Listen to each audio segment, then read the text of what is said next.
Did you know that the way you think about money will determine how much of it you make, how much you accumulate more than any other factor?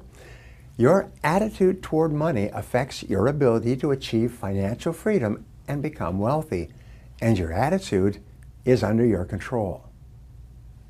If you're really serious about achieving financial freedom, financial independence, you will want to know the 5 main ways that fortunes are made in this country or worldwide. Number 1 on top of the list is self-owned businesses.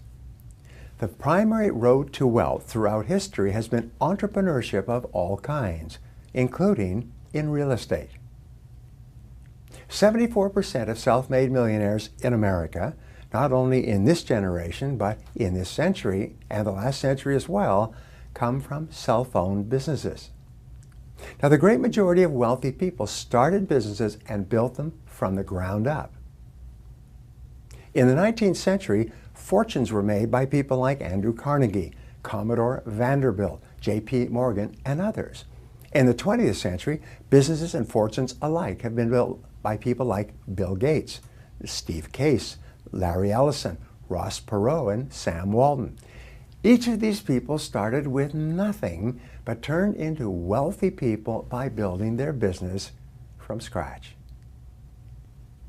The second major source of self-made millionaires in America is senior executives. 10% of wealthy people and self-made millionaires in America are men and women who have joined large corporations and worked with those corporations for many years.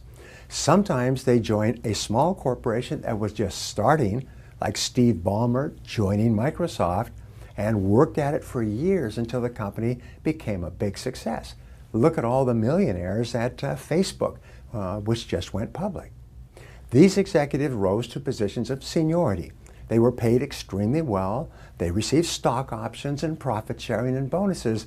And as a result of holding on to the money, they became self-made millionaires and achieved financial freedom.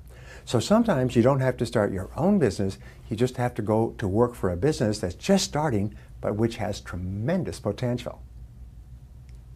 The third source of self-made millionaires in America are men and women who became very, very good at what they do, and they rise to the top of their professions.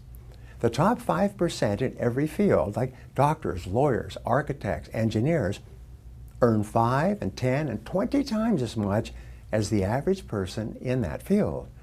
Remember the 80-20 rule. The top 20% earn 80% of the money in every field. So if you're in a professional field, your greatest commitment to yourself is to resolve to become very, very good at what you do. The fourth major source of self-made millionaires in America are salespeople and sales consultants. Fully 5% of self-made millionaires are men and women who are the top salespeople in their fields. They never started their own businesses. They never went to college or university to get professional degrees. They just became very good salespeople for their companies, for their products and services, and as a result, they were paid very good money. The secret was that they then invested the money carefully and held on to it to achieve financial freedom. And so can you. The final source of self-made millionaires, 1%, is made up of all the people in all the other areas.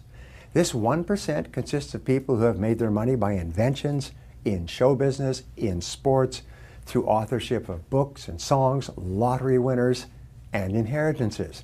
But these wealthy people make up only 1% of the total. Everyone else pretty much had to make it from nothing. The bottom line is that there's so many ways for you to become a self-made millionaire that it's almost impossible for you not to achieve this goal if you're really serious about it and then find out how to do it.